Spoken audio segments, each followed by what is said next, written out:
Juveniles, culturas, condiciones, experiencias y problemáticas de las juventudes contemporáneas. Un diálogo con investigadores especialistas. Juveniles, un programa que estamos disfrutando muchísimo con todas las edades, pero por supuesto que con las juventudes. Una colaboración importante entre la Universidad Autónoma de Puebla y la Universidad Autónoma del Estado de Morelos. El día de hoy en Juveniles tenemos un gran tema. Que no soy de otro país, soy de México. Juventudes afromexicanas, migración y educación.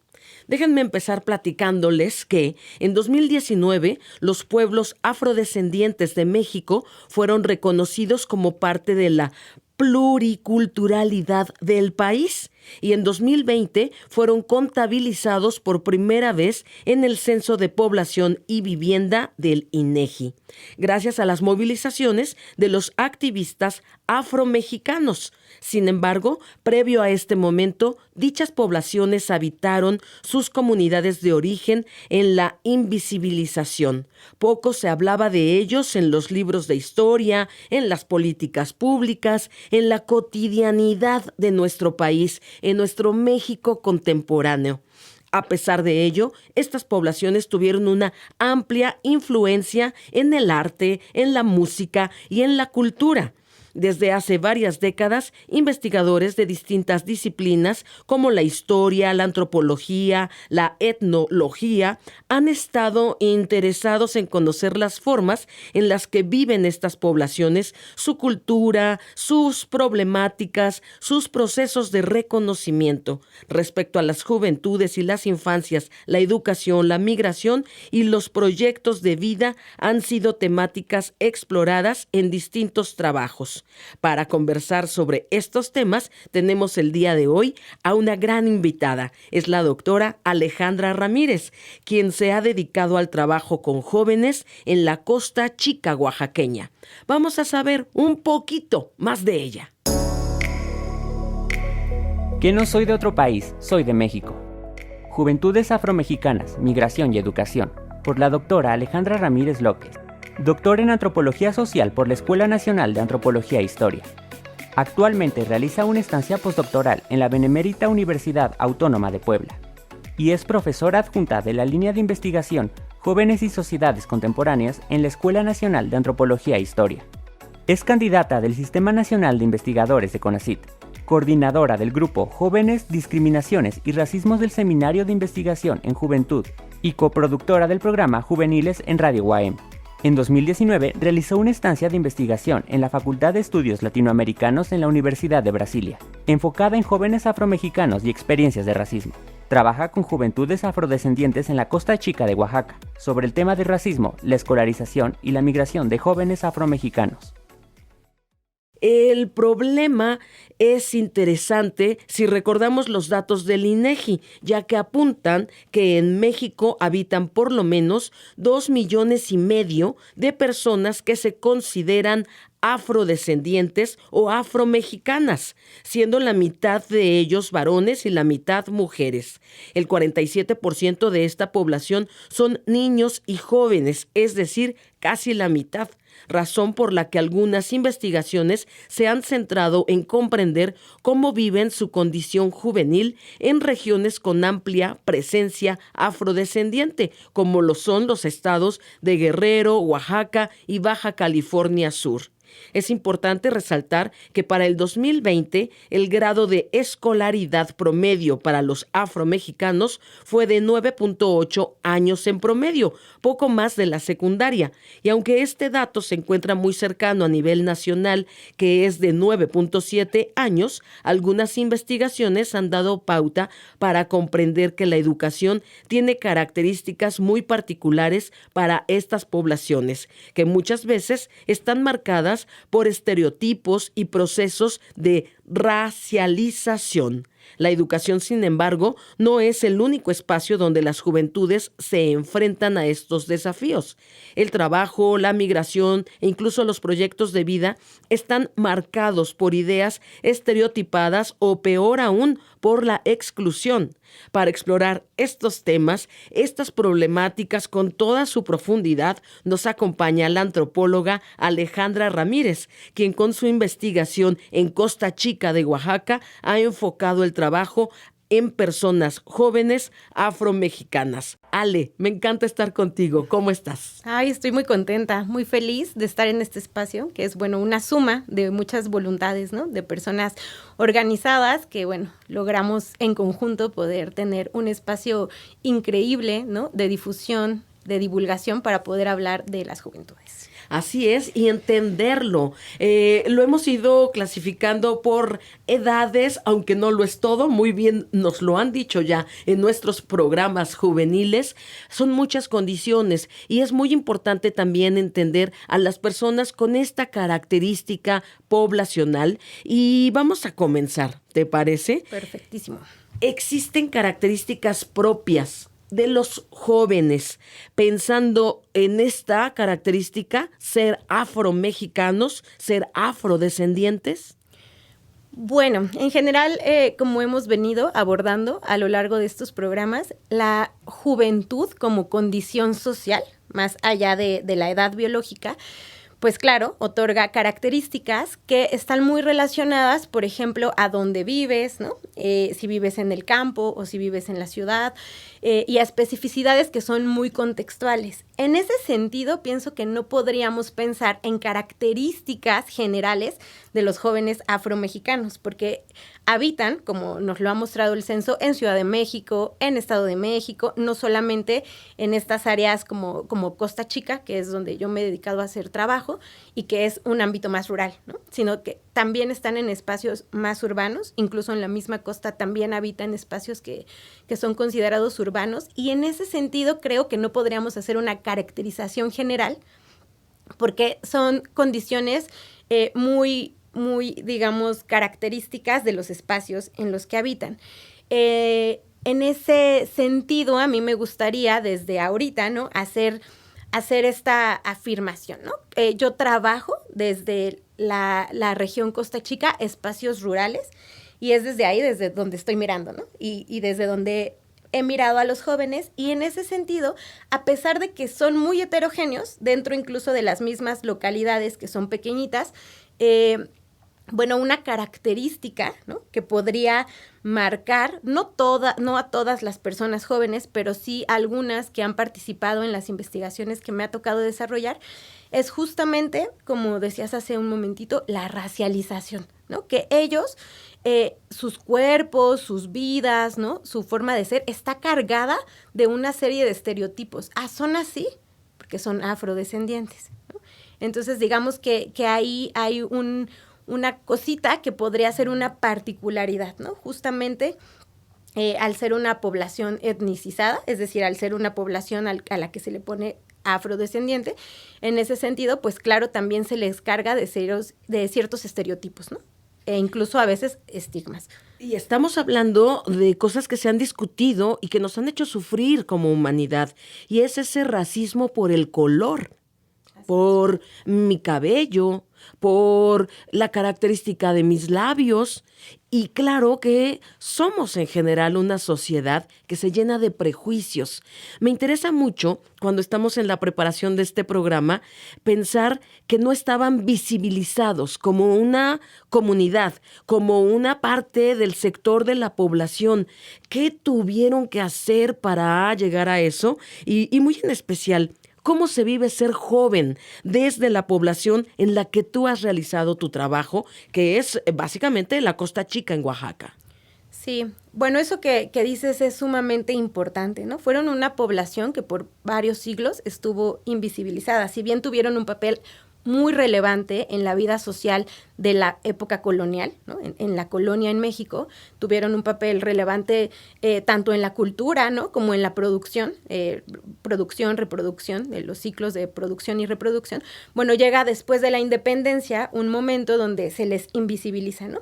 Y esto más fuerte después de, digamos, del siglo XIX, con las fuertes ideas del liberalismo, y más tarde, en el siglo XX, ya con digamos, la ideología del mestizaje. La ideología del mestizaje hace una suerte de, digamos, de combinación, de mezcla étnico-cultural, ¿no? De lo que se consideraba en ese momento la raíz mexicana, que eran los indígenas, ¿no? Los pueblos originarios, más los españoles, y entonces nosotros nos dicen son la mezcla de eso, y entonces somos mestizos, todos somos iguales, y lo que crea esta ideología del mestizaje es este mito, ¿no? De todos somos iguales, y va dejando fuera la ideología del mestizaje a otras poblaciones, no solamente a las poblaciones afros, a las poblaciones chinas, a otro tipo de poblaciones que también estuvieron en México con presencia desde siglos anteriores, y que para ese momento, bueno, se invisibilizan. Y desde ahí se vive una forma de ser joven bien particular, sobre todo en las localidades chiquititas de la Costa Chica. Cuando digo chiquititas me refiero a municipios que tienen de 3,000 a 5,000 habitantes el municipio entero. ¿No? Claro que son pequeñas si las comparamos con otras ciudades. Y en estos grupos ya hay mestizaje, pero en estos grupos también hay comunidad afrodescendiente. Así es, la región Costa Chica es una región multiétnica, vive población de pueblos originarios, mixtecos, amuzgos, zapotecos, etcétera. También hay población mestiza y, por supuesto, población afrodescendiente. Y desde ahí, en esa mezcla cultural, se está viviendo la tensión, ¿no? Del ser joven y de ser un joven, allá le llaman moreno, ¿no? Entonces, de ser un joven, ahora ya se llaman mucho más afromexicanos o negros a ellos mismos, pero en general de ser un joven moreno, ¿no? De ser un joven moreno costeño. Y entonces ahí yo sí quería contarte nuevamente, porque me parece súper relevante mencionar que lo que decía, a pesar de que son comunidades chiquititas, las juventudes son súper heterogéneas. No es lo mismo, por ejemplo, pensando en localidades pequeñas, ser un joven que tus papás a lo mejor migraron y tienen recursos para poder enviarte a la preparatoria, a la universidad, aunque tengas que salir de la comunidad, ¿no? Y ahí tú ya eres un joven estudiante, eso te da un estatus, te da un privilegio y te da una forma de vivir el ser joven, ¿no? Versus, por ejemplo, a alguien que su familia, sus papás son campesinos, ¿no? Trabajan en el campo y entonces estudia, por ejemplo, hasta la secundaria, y luego es una mujer que a lo mejor se huye con su pareja, ¿no? Muy joven, se va con su novio, y entonces empieza una vida reproductiva a los 15 o 16 años. Son vidas bien distintas y están marcadas mucho por las condiciones que las familias puedan dar a sus hijos y el medio mismo, ¿no? Porque en estos espacios rurales justo la invisibilización fue grave porque lo que trajo fue exclusión. Y cuando hablamos de exclusión es lugares donde solo hay primaria, ¿no? Por ejemplo. Cierto. Y entonces aquí hay características que van pues agravando las oportunidades y el desarrollo de estas juventudes. Por supuesto, los factores económicos son un limitante y estos estereotipos, si asociamos el color de la piel con la esclavitud, con la conquista, son esas cosas que se siguen conservando y que se pasan de generación en generación y que en algún otro momento, aunque los grupos se van haciendo multiculturales, diversos, de todos modos puede haber cargas en cómo lo vamos elaborando como prejuicios incluso. Y si a esto le sumamos, por ejemplo, a los chavos que se quedan sin educación, ¿no? Que si bien les va, toman la básica y después su única oportunidad es el campo o la pesca. En estas comunidades, por ejemplo, en estos sectores de Costa Chica, pues estamos hablando de un proceso complicado. Y nos has hablado ya de este proceso de escolarización de los jóvenes. ¿Cuáles son los mayores retos que con todas estas variables enfrentan los jóvenes con una característica de racialización, de afrodescendencia? Bueno, hay muchos problemas, ¿no? El primero era justamente cómo estaban hechos los libros de historia. Lo que decías hace un momento es importantísimo, la representación, ¿no? De saber que, o de decir, bueno, solo eran esclavos. Los afrodescendientes en México, bueno, los afro, ¿no? No eran solo esclavos en la colonia. Había gente libre, había pintores, había artistas, había gente incluso, en el movimiento independentista, bueno, Morelos, ¿no? Vicente Guerrero, es decir, también fueron héroes, también estuvieron en otros espacios, pero eso no se visibilizaba. Y entonces desde ahí esa carga era una fuerte tensión, porque en estas localidades existe un mito de origen donde se dice que vienen de barcos, que vienen de barcos que llegan a la costa y que vienen con los españoles, y así llegan los afrodescendientes, los afro a México, pero la gente nunca menciona esta característica de la esclavitud. También porque ahora es bien importante entender pues que ellos han creado sus propias formas de vida, su propia cultura, son sujetos con demasiada agencia, ¿no? Que incluso tuvieron un movimiento sumamente fuerte para su reconocimiento, es decir, no solo son víctimas que la pasan mal, ¿no? Pero bueno, en ese sentido sí estaba el reto de la representación, cómo se les representaba en los libros. Esto ha cambiado un poco con los nuevos libros, ¿no? También está la problemática, pues, del racismo en la escuela, ¿no? Esto sí lo han observado varias investigadoras, ¿no? Cristina Masferrer, que trabaja con niños, mi trabajo, que es más con jóvenes, es decir, como en la secundaria y en el bachillerato, pues bueno, incluso a veces los mismos profesores, ¿no? Mencionan como en el bachillerato, por ejemplo, es que los chavos de esta raza, ¿no? Porque todavía tienen esta idea de que existen razas. Exacto. No son buenos para estudiar, no les entran las letras, es muy difícil tratar con ellos, ¿no? Quieren estar puro jugando, puro gritando, puro echando relajo, justamente pensándolos desde estos estereotipos racializados, y desde ahí se va haciendo, digamos, pues toda una dinámica educativa, ¿no? Pues que es sumamente compleja. Además, lo mencionábamos hace un momento, ¿no? Pues la edad promedio, dice el censo, son 9.8 años, es decir, entran a la prepa y no la terminan. Y esto tiene que ver, claro, con condiciones económicas, ¿no? Para las familias muchas veces tienen que decidir, a ver, ¿mando a mi hijo a la escuela, que es un gasto, ¿no?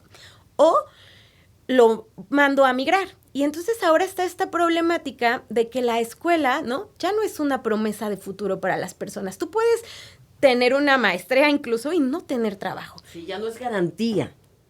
Antes la educación era una especie de garantía, pero ahora el desempleo es un enemigo fatal.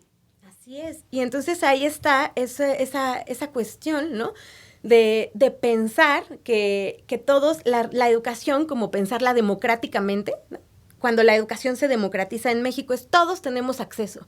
Y entonces todos estamos aprendiendo de la misma manera, pero eso no es cierto. Porque en esos lugares donde hay solo hasta la secundaria y tienes que salir para ir a la prepa, pues tus papás tienen que decidir si vas a la prepa o si comen, ¿no? O si hacen otra cosa. Entonces, o si tú vas a la prepa y decides trabajar, es decir, ya están jugando ahí otras cuestiones que son bien complejas y que nos muestran que entonces la educación no es tan democrática como se nos dijo. Y entonces el reto es hacerla incluyente, es quitarle estos sesgos que nos dan los prejuicios ante el color. Aprovechando este término, yo quiero tocar una vez más esta palabrita que hemos mencionado varias veces, racialización. ¿Qué es esta palabra? ¿A qué hace referencia? ¿Qué relación tiene con la juventud afromexicana? Bueno, la racialización es una categoría analítica que nos permite pensar justamente que hay personas a las que por ser digamos, por ejemplo, ser afromexicanos o ser de una población originaria, ¿no?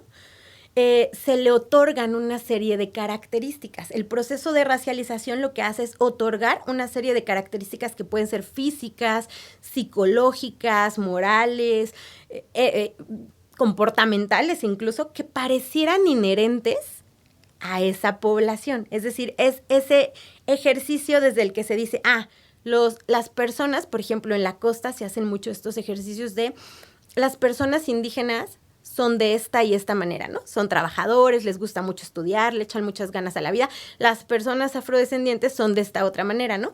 No les gusta mucho trabajar, les gusta más la fiesta, ¿no? Y son estereotipos. Es decir, el problema con los procesos de racialización es que pasan, ¿no?, a convertirse en estereotipos, en prejuicios, y por supuesto empiezan a marcar la forma en la que se le da el trato a ciertas poblaciones. Claro, porque te etiquetan.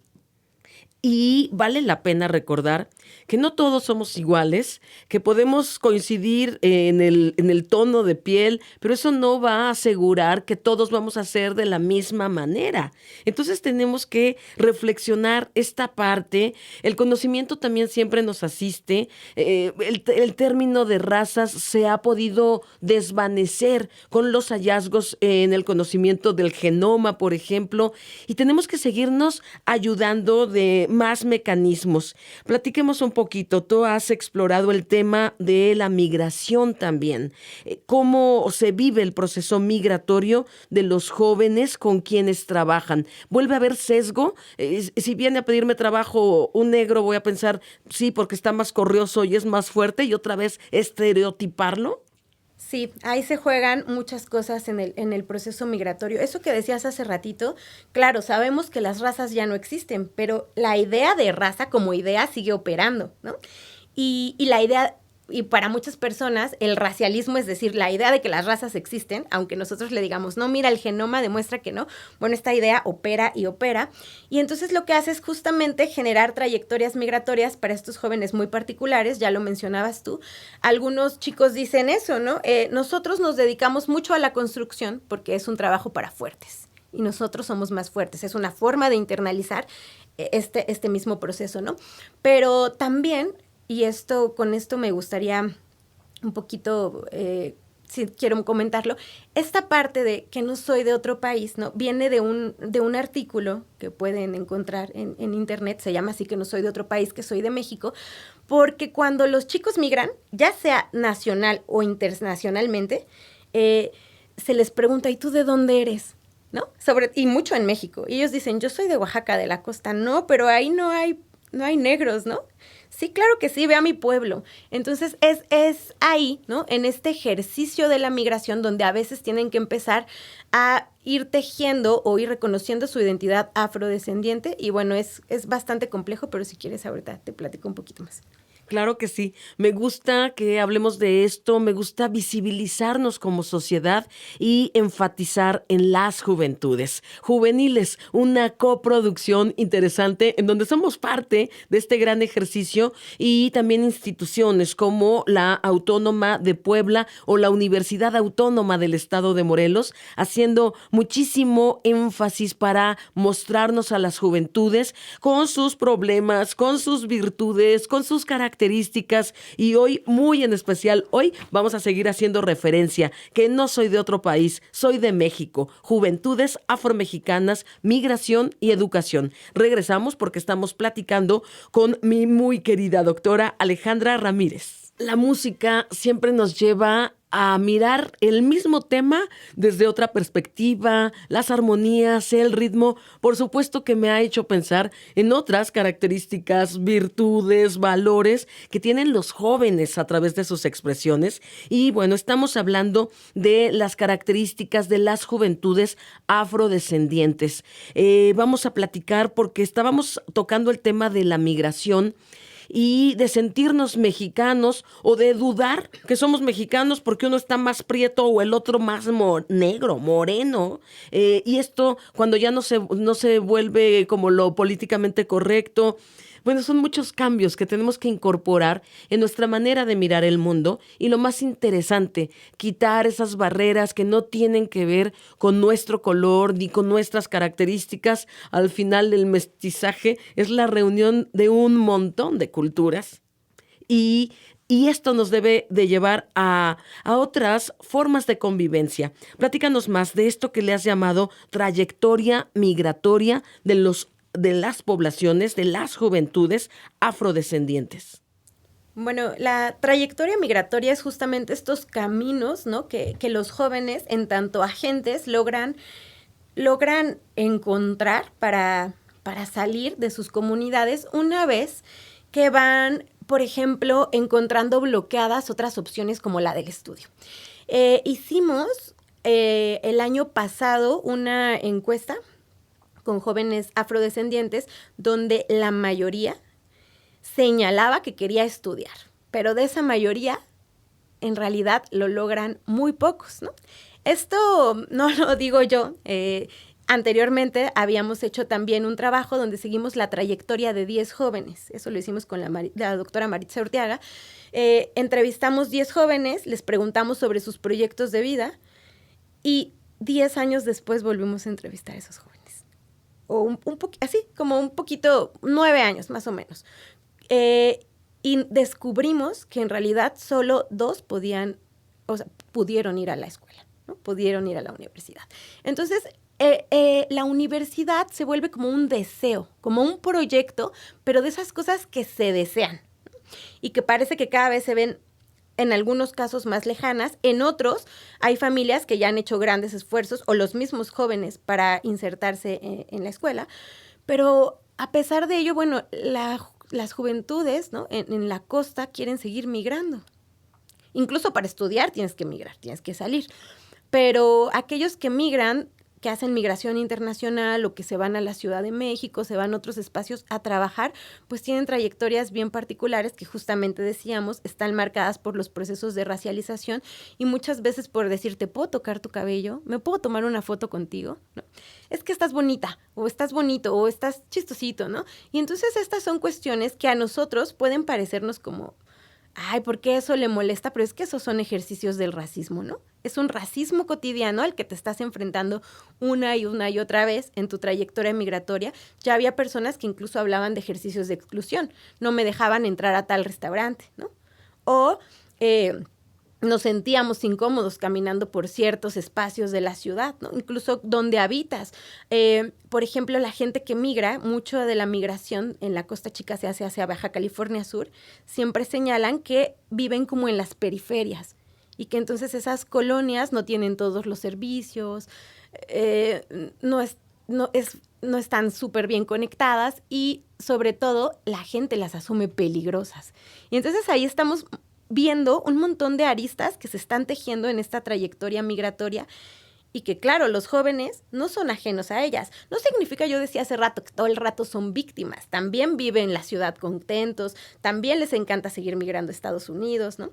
Los que nacieron en Estados Unidos en el año 2000, esa es una migración bien interesante. Sus mamás los regresaron para que crecieran con sus abuelitas y fueron en estos últimos años a reclamar su nacionalidad. Pues están viviendo Estados Unidos de una manera bien distinta y están volviendo a las fiestas. Antes se hablaba de un patrón migratorio que decíamos que era el patrón golondrina, que se iban siguiendo el ciclo el campesino seguía el ciclo de lo que se sembraba, ¿no? Y entonces iba en un momento por maíz y en otro momento a otro lado donde estaban cosechando, no sé, jitomate. Y en este caso los chicos lo que están siguiendo es el ciclo de las fiestas. O sea, están volviendo a las fiestas, están haciendo una migración de retorno para seguir conectando con sus comunidades. Es decir, viven sus formas de ser joven también mucho desde lo lúdico. Pues me interesa muchísimo todo lo que nos platicas y hay una parte que me da un poco como de curiosidad, preocupación también, y es esto, ¿cómo vivimos hoy la negritud? Si veo la televisión, si vemos, antes era muy común los anuncios, la publicidad, siempre había estereotipos güeritos y bonitos, y ahora esto también ha cambiado. Ahora se ve un poco más diverso y la belleza ya no nada más la estamos asociando a tal color o a tal estereotipo. ¿Crees que hay un cambio incluso en esta manera de manipularnos socialmente como la mercadotecnia? Creo que hay un cambio, o sea, sí, pero este cambio también es peligroso, ¿no? Porque nos muestra una supuesta inclusión. Como Benetton, ¿te acuerdas de estos eslogan de marcas que te ponen Colores unidos, Colores unidos de Benetton? ¿Ahí qué onda? ¿Está ayudando a vernos todos de manera igualitaria o no? Pues lo que pasa es que es esta trampa, otra vez decíamos, de pensarnos, ¿no? Como, ay, todos nos respetamos y entonces hay que hacer una sociedad donde todos respetemos la diferencia. Y no, lo que hay que generar son justamente políticas públicas, cuestiones más estructurales que nos permitan poder vivir la diferencia sin problema. En la educación, en la salud, en las oportunidades de trabajo. Claro, o sea, que no tengas que salir, que no te veas obligado a salir de tu comunidad porque en tu comunidad de qué trabajas.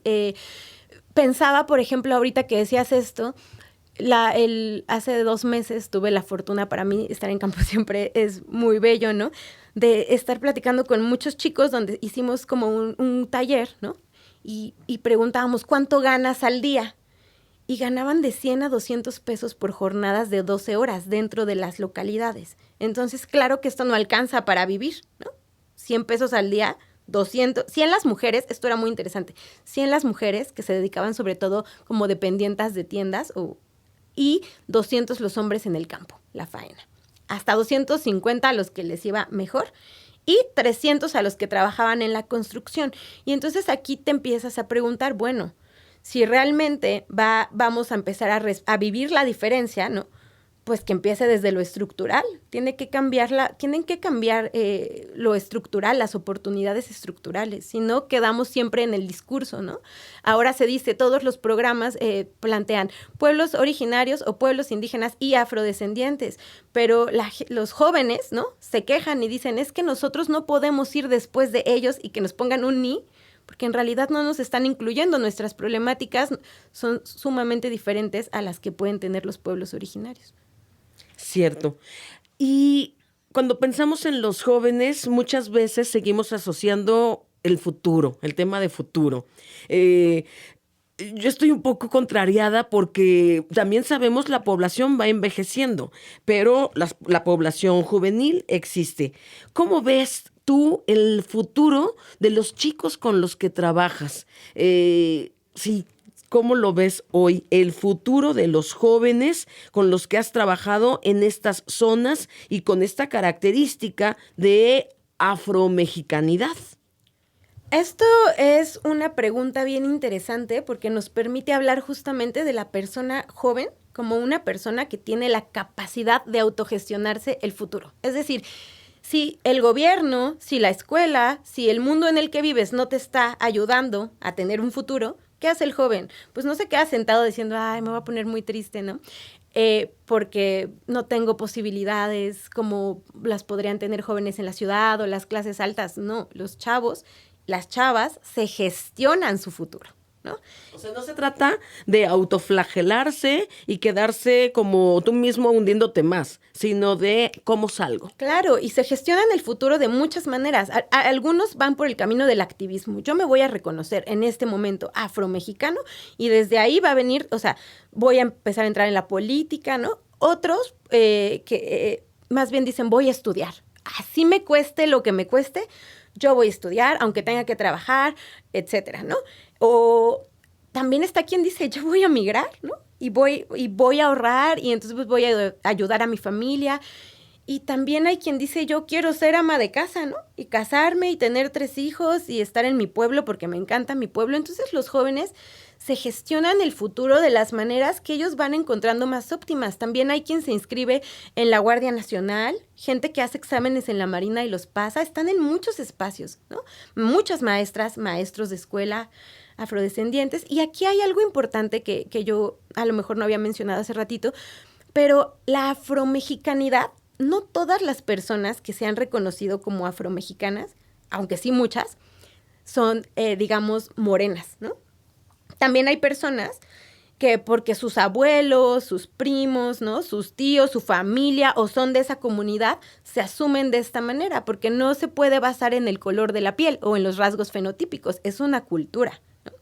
Y entonces desde ahí es interesante porque a veces, claro, las personas que tienen los rasgos fenotípicos más marcados sufren mucho más racismo, esto es cierto, ¿no?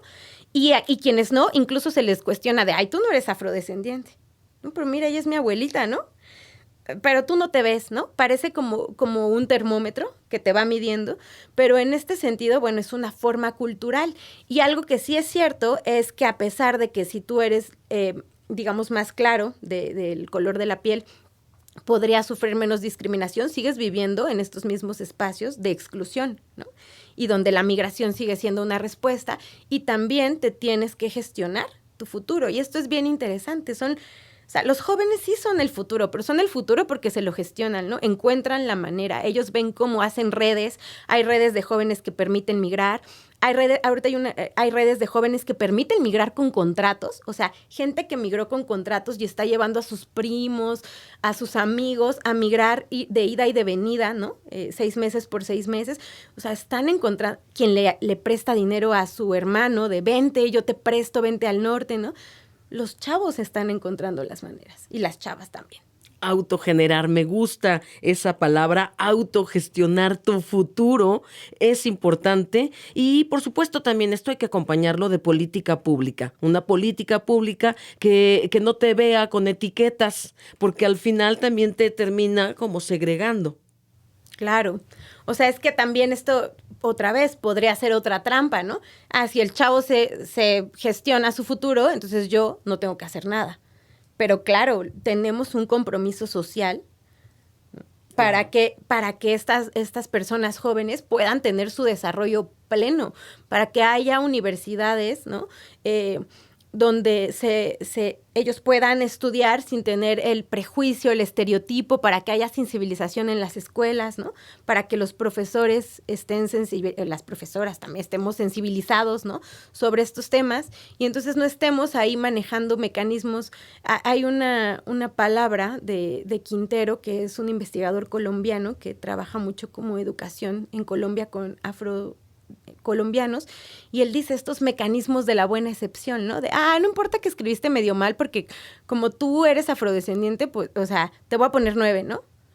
Estos mecanismos también son racistas.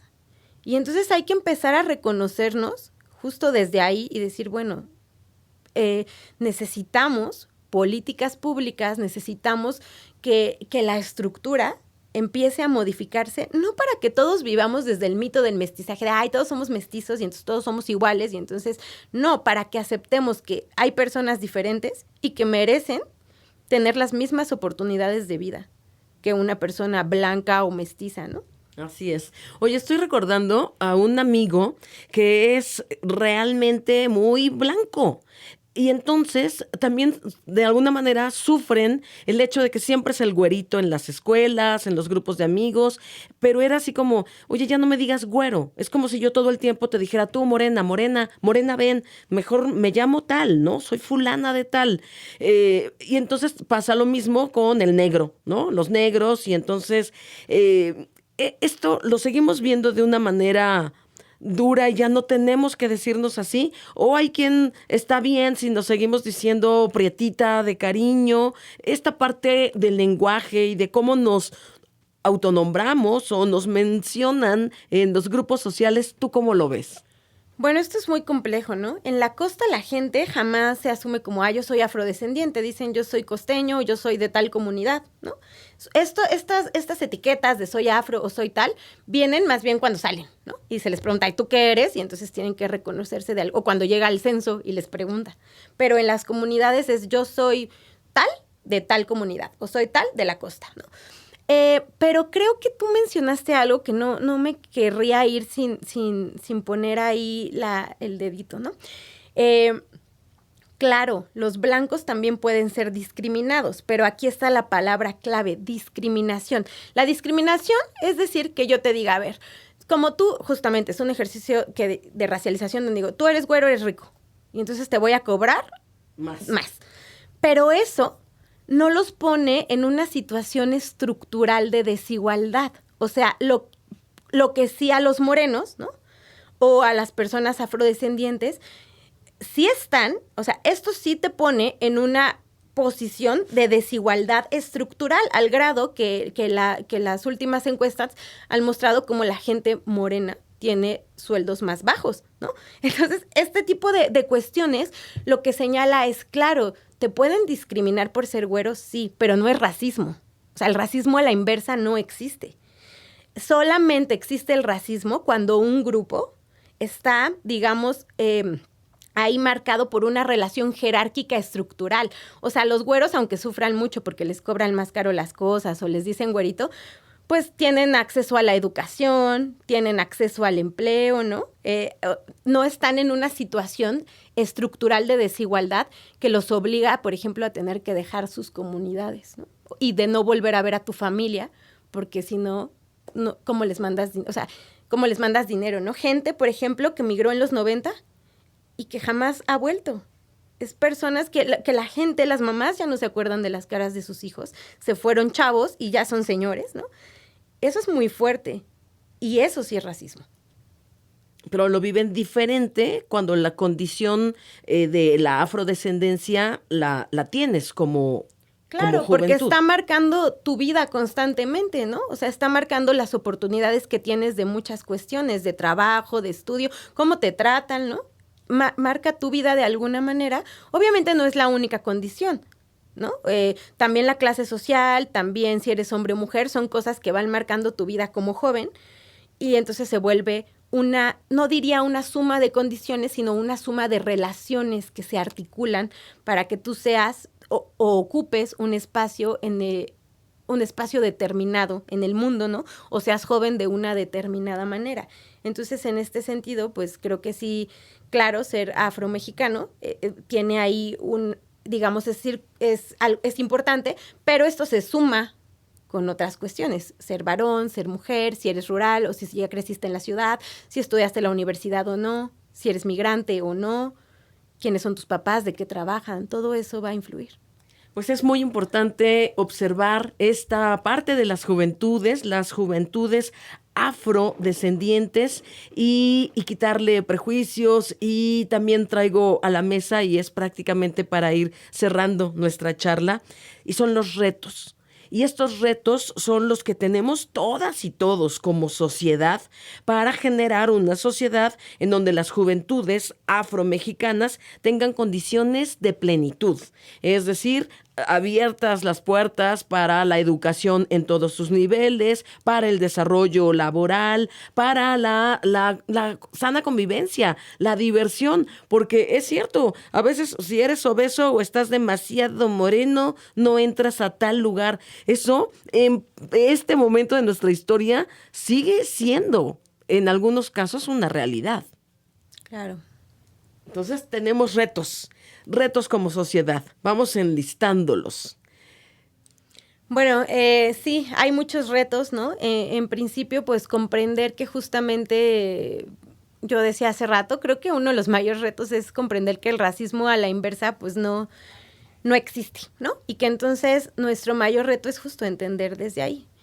La discriminación lo que hace es que menoscaba algunos de tus derechos, ¿no? Si tus derechos, y esto es muy claro en el racismo, que si tus derechos no están siendo menoscabados, pues no estás sufriendo racismo. Entonces, también darnos cuenta de esto es sumamente importante. Y bueno, el reto creo que bueno, es grande, es global, y pues estamos ahí caminando, todas y todos aprendiendo, ¿no? Claro. Y tú tienes un aprendizaje en estas comunidades, lo vives diferente, es tu tema de investigación, y vamos a seguir explorando muchísimo más en Juveniles, que justo es una propuesta que tiene un diseño, y ese diseño es mostrar las características de una etapa de la vida que a veces no vemos. Y hoy, muy en especial, estamos hablando de la afrodescendencia en este sector de la población, y me ha impresionado cuando nos dices que a veces dudan que seas mexicano solo porque eres demasiado moreno. Así es. Tenemos mucho que seguir cambiando, que seguir aprendiendo y que seguir conviviendo de una manera plural, libre, sin etiquetas. Muchísimas gracias, doctora Alejandra Ramírez, por esta plática que nos ha llenado de información acerca de las juventudes afromexicanas, la migración, la educación. Gracias, Ale. Muchas gracias.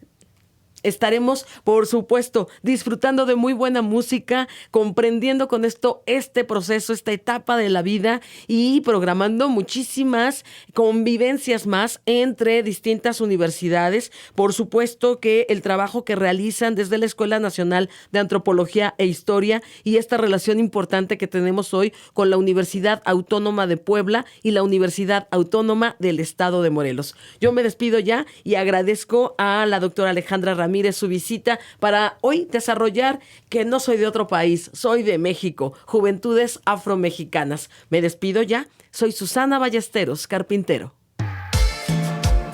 Nos escuchamos la próxima semana en Juveniles, espacio de reflexión y análisis sobre juventudes, una coproducción de Radio UAM con la Benemérita Universidad Autónoma de Puebla.